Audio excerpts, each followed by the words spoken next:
What's up, guys? It's your boy Arthur here, and here today I'm gonna be talking to you about why Smash Ultimate starting roster is not a bad design choice, and why you guys should actually embrace a smaller roster as a starting roster. Uh, Anyways, though, so the question is, how am I supposed to transform a roster of 8 characters into 74 characters?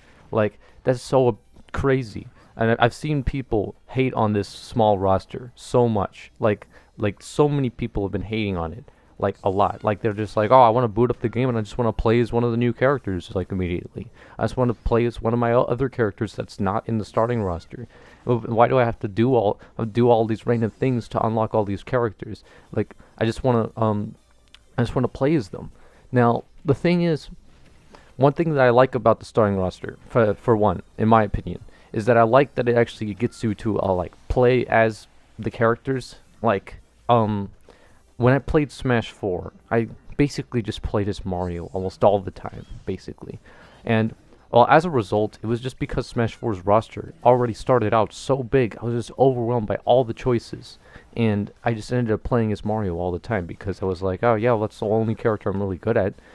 In Smash Ultimate, though, the game starts out with this really small roster, and well, Mario's among it, but I mean, it kind of encouraged me almost to play as each character as I unlocked them. Um, and as a result, I kind of got to feel more rewarded as I was unlocking the characters as I was playing through the game.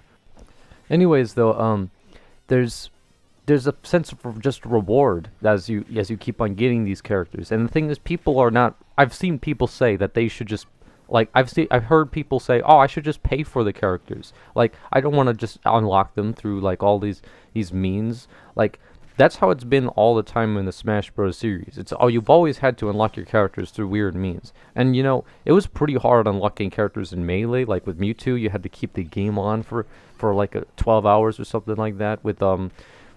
Back in Brawl, it took me a long time to unlock Sonic, which was the character I wanted to play as out of the box, but I didn't get to play as him. So as a result, I actually got to play as other characters.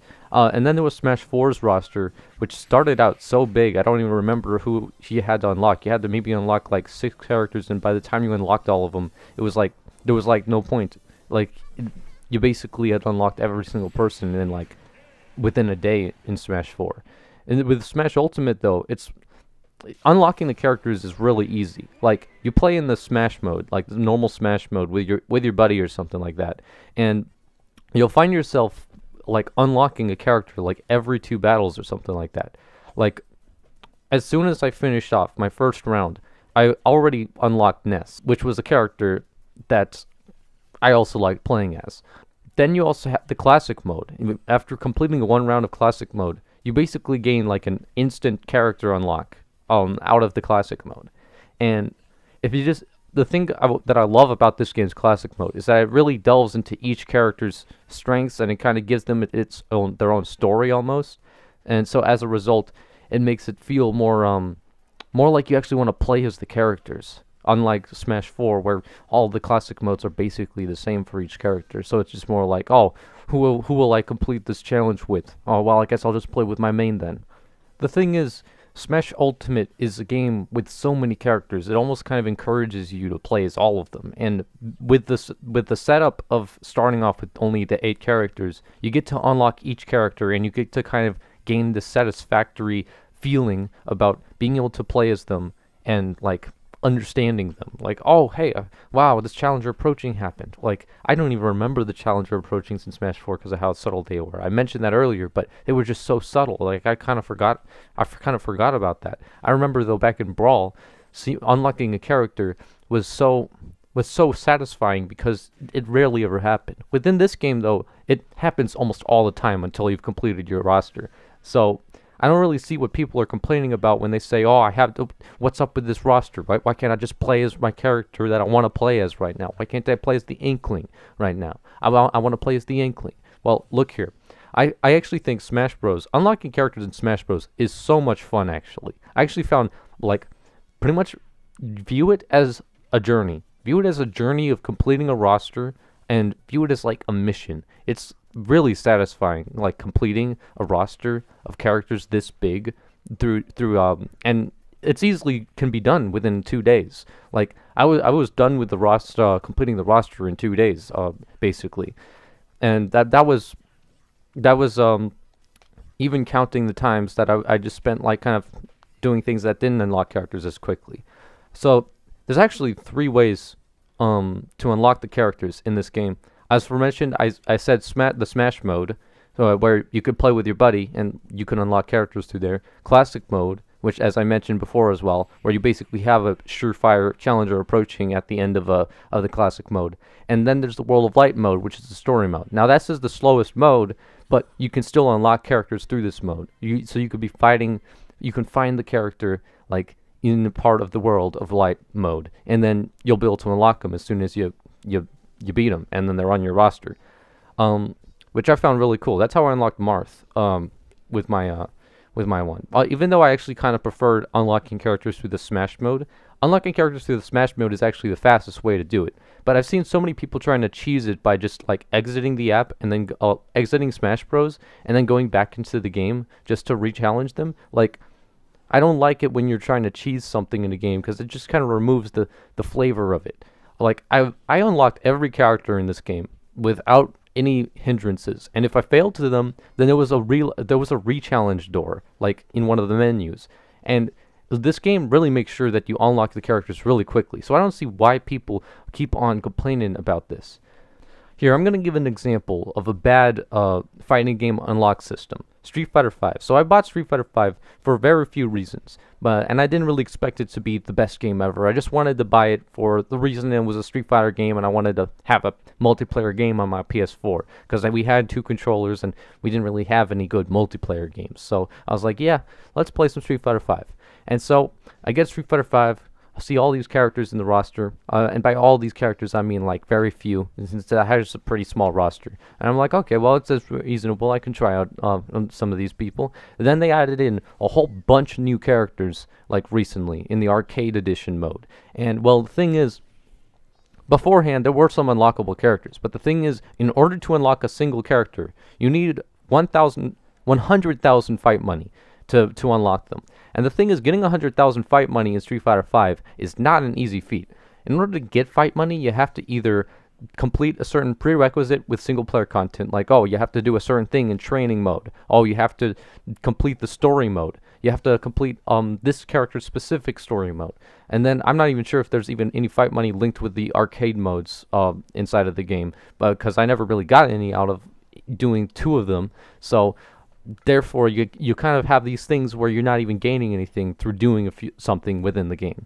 In Smash Bros, though, Smash Bros has in-game gold currency, in which you gain through playing the game and just playing the normal modes and stuff like that. But the currency isn't used to unlock the characters. Just pointing that out to you for Smash Bros.